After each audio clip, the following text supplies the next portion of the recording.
Hello dear students, welcome back to our channel. बच्चों, last time हमने हमारा EVS का जो चैप्टर 1 है वो ऑलरेडी स्टार्ट कर दिया है, जिसके अंदर हमने देखा था कि किस तरीके से एनवायरनमेंट का मीनिंग क्या होता है, एनवायरनमेंट का इम्पैक्ट क्या होता है ह्यूमन लाइफ के ऊपर। उसी के साथ साथ हमने नेचर एंड स्कोप पढ़ लिया है एनवायरनमेंट का।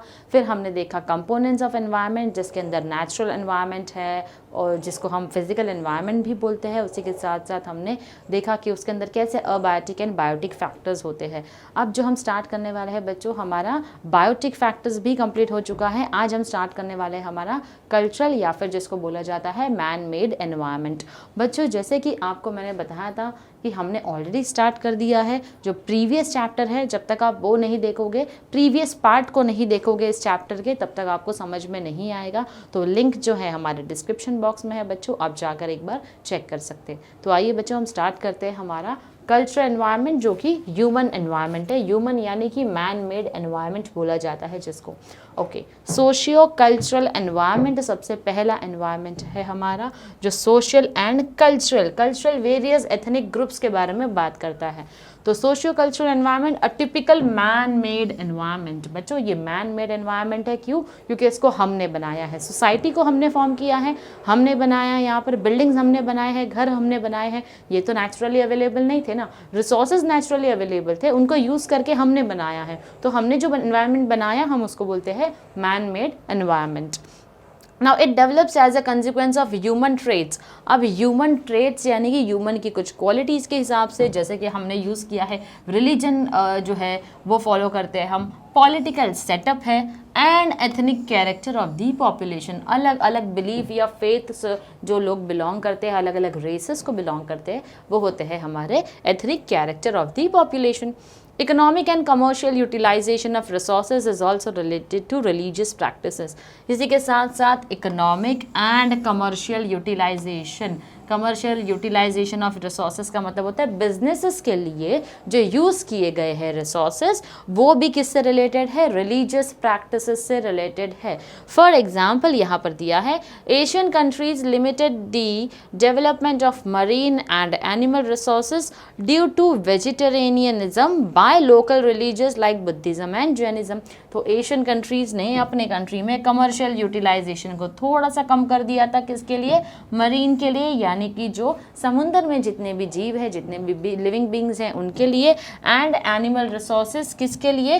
क्योंकि वेजिटेरियन लोग जो है एशियन कंट्रीज में वो ज़्यादा है। उसमें से कुछ एग्जाम्पल दिया है जो रिलीजियस प्रैक्टिसेस को स्ट्रिक्टली फॉलो करते हैं, वो है हमारे बुद्धिज्म एंड जैनिज्म रिलीजन के अंदर। तो कहीं ना कहीं ये एक रिलीजन का जो प्रैक्टिसेस होता है, रिलीजियस प्रैक्टिसेस, उसका भी इम्पैक्ट हमारी सोशियो कल्चरल एक्टिविटीज़ के ऊपर, कमर्शियल एक्टिविटीज़ के ऊपर होता है।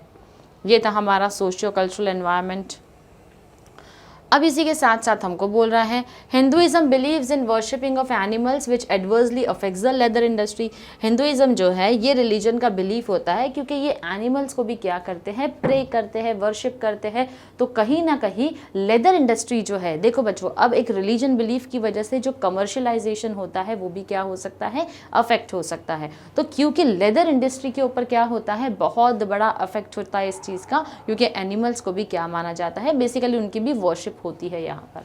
High standards of economic development prevailing in Europe and North America due to no constraints followed by majority of Christians. तो बच्चों, यहाँ पर बोला जा रहा है कि इकोनॉमिक डेवलपमेंट जो है सबसे ज़्यादा यूरोप में और नॉर्थ अमेरिका में क्यों है?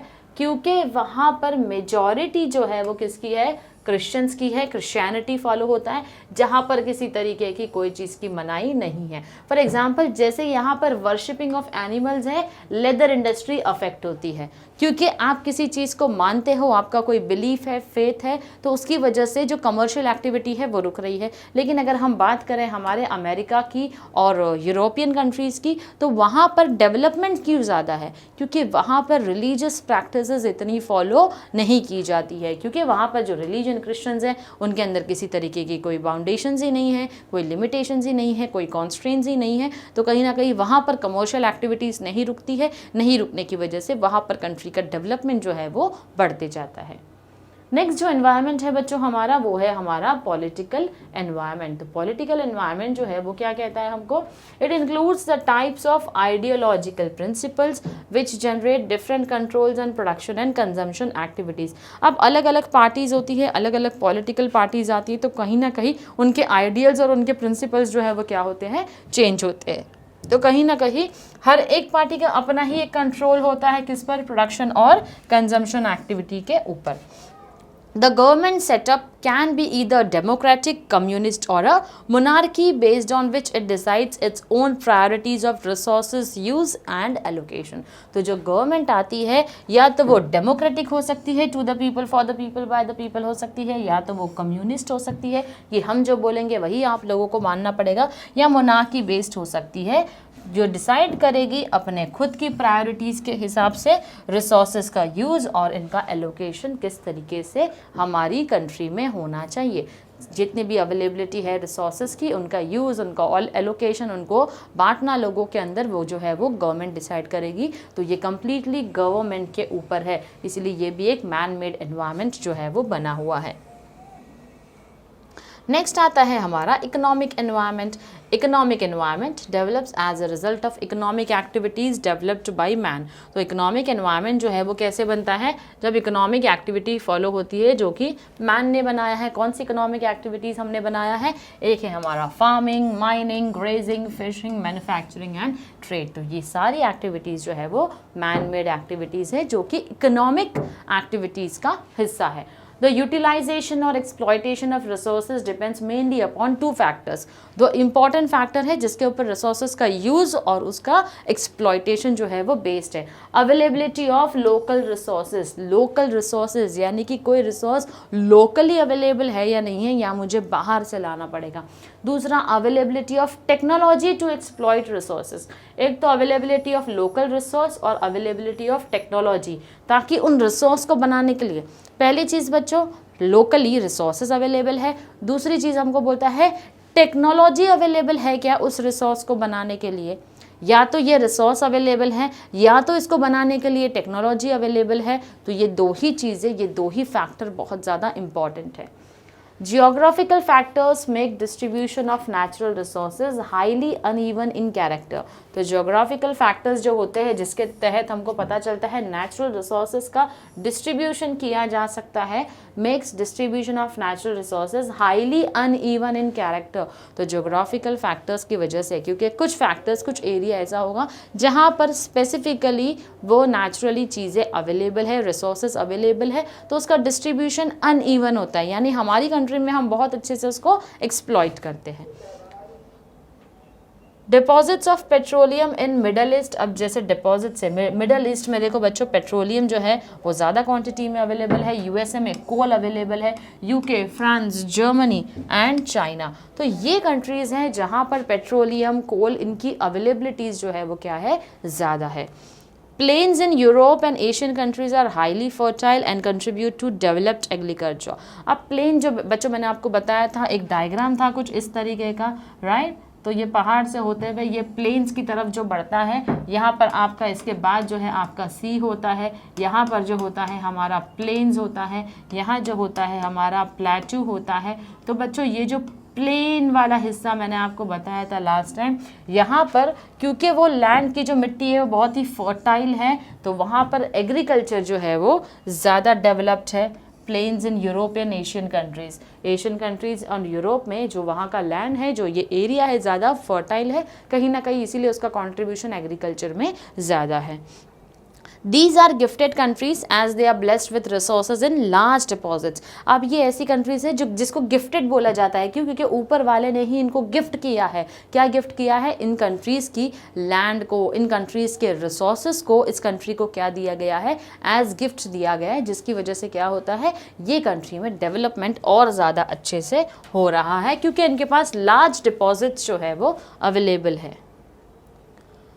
नेक्स्ट हमको बोलता है technology used for developing resources also plays an important role in improving the economic environment of a country. Technology की अवेलेबिलिटी होना ताकि उस रिसोर्सेज को बनाए किसी भी कंट्री में बहुत इंपॉर्टेंट रोल प्ले करती है। क्यों? क्योंकि जब टेक्नोलॉजी अवेलेबल है तो आप खुद ही उस प्रोडक्ट को बना सकते हो, उस रिसोर्स को बना सकते हो। बाहर से आपको टेक्नोलॉजी इंपोर्ट करने की या रिसोर्सेज को इंपोर्ट करने की ज़रूरत नहीं पड़ती है। It enhances quality of production due to mass production. तो क्योंकि हम मास प्रोडक्शन कर रहे हैं, टेक्नोलॉजी है हमारे पास, हम प्रोडक्शन कर रहे हैं, अगर इसकी डिमांड ज़्यादा है बच्चों तो हम इस प्रोडक्ट को मास प्रोडक्शन कर रहे हैं इसका, तो अपने आप हम क्या करेंगे, इसकी क्वालिटी में इम्प्रूवमेंट लाएंगे। हम इसकी क्वालिटी में इम्प्रूवमेंट क्यों लाएंगे? क्योंकि हम मास प्रोडक्शन कर रहे हैं। मास प्रोडक्शन का मतलब होता है in bulk quantity, in huge quantity. जैसे अगर इस प्रोडक्ट की ज़रूरत इंडिया के लोगों को है और टेक्नोलॉजी बनकर आई है कि मैं इसको बनाऊँ, तो मैं इसको ज़्यादा अच्छे से बनाऊँगी क्योंकि इसकी डिमांड ज़्यादा है। डिमांड ज़्यादा है तो मुझे सप्लाई भी इसका अवेलेबल करके देना होगा लोगों को, तो मैं क्वालिटी प्रोडक्ट दूंगी, क्वालिटी में कॉम्प्रोमाइज़ नहीं करूंगी। नेक्स्ट है हमारा improper use of technology however leads to serious problems such as growth of unemployment, deterioration of environment via air and water pollution. लेकिन इसी के साथ साथ ये भी बोल रहा है जितना ज़्यादा हम टेक्नोलॉजी का यूज़ करते हैं बच्चों, हम अपने नेचुरल रिसोर्सेज को और अपने एनवायरनमेंट को उससे हार्म भी तो कर रहे होते हैं। जैसे फैक्ट्री में प्रोडक्शन हो रहा है तो एयर पोल्यूशन बढ़ रहा है उससे। उसी के साथ साथ हम वाटर की क्वालिटी को भी डिटीरियोरेट कर रहे हैं वाटर पोल्यूशन में। अगर हम वाटर से, फैक्ट्री से आता हुआ वेस्ट सीधा सीधा वाटर में जा रहा है, नदियों में जा रहा है, पॉन्ड्स में जा रहा है, तो वाटर को भी तो हम पल्यूट कर रहे हैं। तो अगर टेक्नोलॉजी का सही इस्तेमाल नहीं करते हैं तो एनवायरनमेंट को हम क्या कर रहे हैं, अफेक्ट कर रहे हैं। तो ये था बच्चों हमारा मैन मेड एनवायरनमेंट, जो कि कल्चरल एनवायरनमेंट भी होता है। ओके, नेक्स्ट जो हमारा टॉपिक है बच्चों वो है स्ट्रक्चर ऑफ द अर्थ। अब जो हमारा अर्थ जो है, जो हमारी पृथ्वी जो हमको दिखाई देती है बच्चों, वो तो बड़ी गोल है। हमको अच्छे से पता है कि अर्थ जो है वो गोल है, ये दुनिया जो है वो गोल है। अब इसका जो स्ट्रक्चर बना है उसके 4 मेजर कंपोनेंट्स जो है वो बच्चों क्या है? एक तो है क्रस्ट, दूसरा होता है मेंटल, मेंटल मतलब MENTLE वाला मेंटल। नेक्स्ट आता है हमारा आउटर कोर और इनर कोर। बच्चों ये मैं आपको डायग्राम के फॉर्म में अगर समझाऊंगी तो ज़्यादा अच्छे से समझेगा। तो इसका जो आगे का एक्सप्लेनेशन होगा, हम एक्सप्लेनेशन भी देखेंगे, डायग्राम भी देखेंगे, एक्सप्लेनेशन भी देखेंगे, डायग्राम भी देखेंगे। तो दोनों ही चीज़ें जब साथ में चलेगी तो आपको और अच्छे से समझ में आएगा। Each layer has a unique chemical composition, physical state and can impact life on Earth's surface। तो हर एक लेयर के अंदर लेयर बना हुआ है, तब जाके हमारा अर्थ जो है वो क्या होता है बच्चों, तब जाके हमारा अर्थ फॉर्म हुआ है। ये है हमारा डायग्राम। थोड़ा सा बच्चों डायग्राम आपको यहाँ पर जो है वो ब्लर दिखाई दे रहा होगा अभी, लेकिन जो मैंने आपको नोट्स भेजा है, जो PDF भेजा है, उसके अंदर आपको ये डायग्राम क्लियरली विजिबल होगा और दिखाई देगा। क्योंकि यहाँ पर स्क्रीन पर जब हम एनलार्ज करते हैं तो कहीं ना कहीं वो क्या होता है, ब्लर हो जाता है।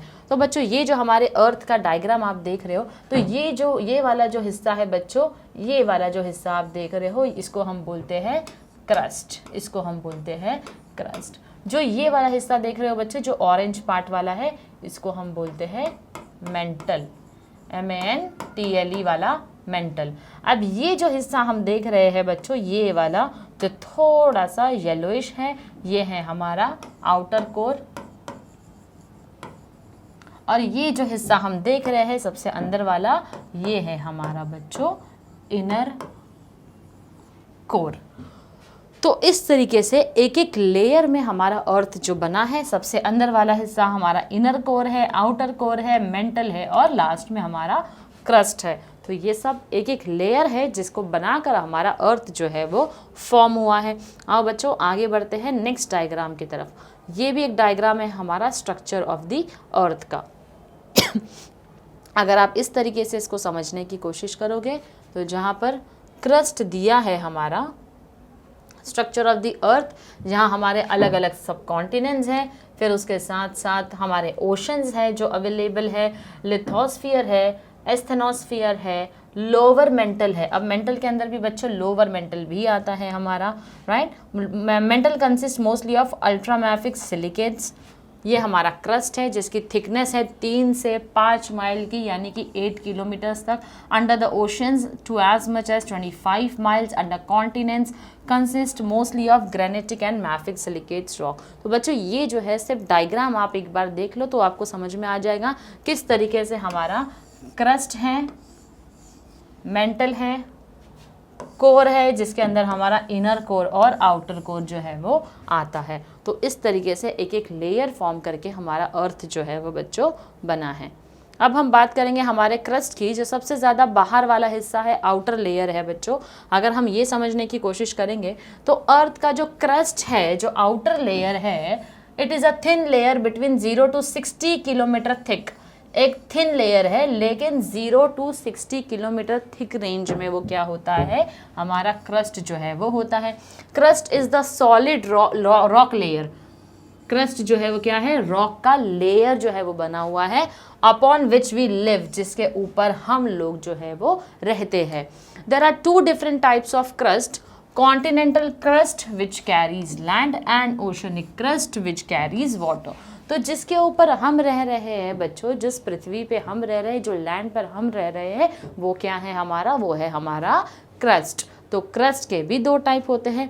एक जो कॉन्टिनेंटल क्रस्ट होता है जो किसको संभालता है, लैंड को, जो संभाल रहा है हमारे ज़मीन को। एक होता है हमारा ओशियनिक क्रस्ट। ओशियनिक नाम ही बता रहा है समुंदर के बारे में, तो समुंदर में हवा तो होगी नहीं, तो बात कर रहा है हमारे किसकी, वाटर की बात कर रहा है यहाँ पर। नेक्स्ट जो है बच्चों वो होता है हमारा mental. It is the thick dense Rocky matter that surrounds the core with a radius of about 2885 kilometre. तो मेंटल जो है उसका सेकेंड वाला जो पार्ट है, पहले क्रस्ट आया, अब क्रस्ट के अंदर आएगा हमारा मेंटल, जो कि एक थिक पार्ट है, थिक पोर्शन है अर्थ का। डेंस रॉकी मैटर जो है उसके अंदर है और अबाउट 2885 किलोमीटर है। Mantle covers the majority of the earth's volume. Mantle जो है वो अर्थ की मेजॉरिटी जो है वो कौन कवर करता है, मेंटल कवर कर लेता है अर्थ के वॉल्यूम को। Mental is made up of semi मॉल्टन rock called magma. यानी कि किससे बना हुआ है, मैग्मा से बना हुआ है, जो कि एक सेमी मॉल्टन रॉक है। In the upper parts of the mental the rock is hard. जो ऊपर वाला हिस्सा है, जैसे मेंटल में भी हमने देखा ना 2 हिस्सा है, तो जो ऊपर वाला हिस्सा है मेंटल का वो क्या है, वो हार्ड है। But lower down the rock is soft beginning to melt. लेकिन नीचे की तरफ जो रॉक है वो क्या है, सॉफ्ट है। It is composed of hot silicate rocks rich in iron and magnesium.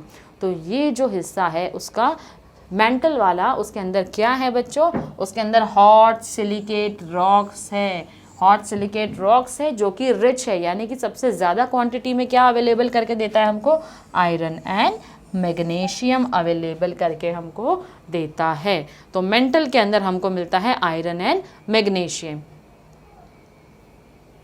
एक बार फिर देख लेते हैं हम हमारे मेंटल के बारे में, जो हमने पढ़ा था लोअर मेंटल के बारे में और अभी हायर मेंटल के बारे में। तो जो अपर वाला हिस्सा होता है वो क्या होता है, हार्ड होता है। जो लोअर वाला हिस्सा होता है वो क्या होता है, सॉफ्ट होता है।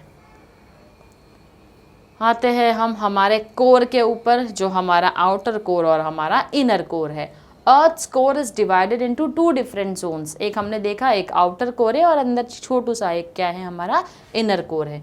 Outer core is liquid because temperatures there are adequate to melt. जो आउटर कोर है वो किससे भरा हुआ है, लिक्विड से भरा हुआ है, क्योंकि टेम्परेचर जो है वहाँ पर they are adequate to melt iron nickel alloy. यानी कि इसको क्या कर सकते हैं, पिघला सकते हैं। इस तरीके का उसका टेम्परेचर जो है वो आयरन निकल एलॉय को पिघला सकते हैं। It is in liquid state and the molten outer core flows at a very slow speed. कौन से स्टेट में है बच्चों, कोर हमारा आउटर वाला लिक्विड स्टेट में है, जो कि बहुत ही स्लो स्पीड से जाता है, जिसकी वजह से electron from the metals produce an electrical current. जिसकी वजह से जो इलेक्ट्रॉन्स है उसके अंदर वो क्या प्रोड्यूस करते हैं बच्चों, इलेक्ट्रिकल करंट प्रोड्यूस करते हैं, which powers the earth's magnetic field. जो कि अर्थ की जो मैग्नेटिक पावर है उसको क्या करता है, जो मैग्नेटिक शक्ति है, जो ग्रेविटेशनल शक्ति है, उसको और ज़्यादा क्या करता है बच्चों, बढ़ाता है। तो क्यों बढ़ाता है वो, क्योंकि इलेक्ट्रिकल करंट जो है वो पैदा करते हैं, कौन पैदा करते हैं, इलेक्ट्रॉन्स पैदा करते हैं। सॉरी। नेक्स्ट है हमारा इनर कोर। ये पढ़ा हमने आउटर कोर के बारे में जो कि लिक्विड स्टेट में है। इनर कोर जो है वो किस में है, सॉलिड स्टेट है। Even though its temperature is higher than the outer core, अब इनर कोर का जो टेम्परेचर है वो किससे ज़्यादा है, आउटर कोर से भी ज़्यादा है, लेकिन it is very hot and pressure from the weight of the rest of the earth doesn't allow the material to melt. Okay बहुत ही ज़्यादा हॉट वाला हिस्सा है वो, और प्रेशर जो होता है जो वेट की वजह से आता है, अर्थ के बाकी के जो हिस्से का वेट होता है जो इनर कोर के ऊपर आता है, वो किसी भी मटेरियल को अलाउ नहीं करता है कि उसको पिघला दिया जाए।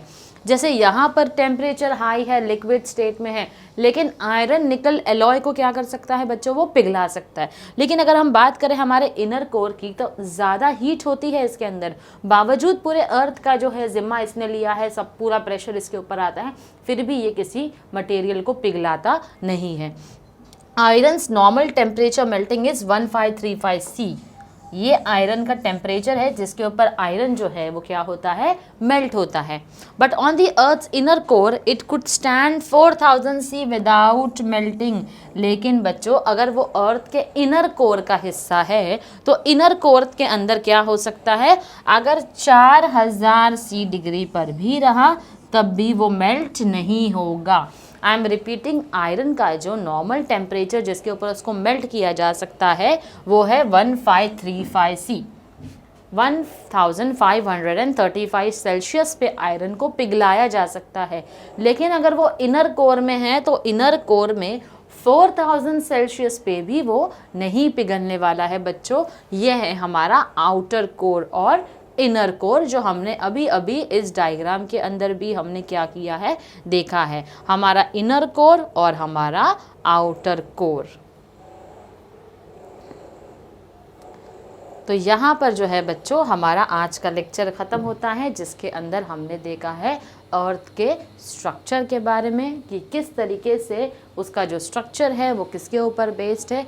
एक तो है हमारा आउटर कोर, इनर कोर, और फिर आता है हमारा क्रस्ट और मेंटल। तो क्रस्ट सबसे पहले आता है, सेकेंड आता है हमारा मेंटल, फिर कोर जो अगेन सब डिवाइड किया गया है किसके अंदर, इनर कोर और आउटर कोर के अंदर। तो इसी के साथ साथ बच्चों हमारा आज का लेक्चर जो है वो ख़त्म होता है। मुझे उम्मीद है कि आपको मेरा लेक्चर पसंद आएगा। अगर कोई भी कमेंट में आपको सजेशन या एडवाइस देनी हो तो हमारे कमेंट बॉक्स हमेशा आपके लिए ओपन है बच्चों। इन केस अगर आपको मेरा लेक्चर अच्छा लगा हो तो अपने फ्रेंड्स के साथ भी शेयर करना। Do like, share and comment and stay tuned to our lectures. Thank you very much.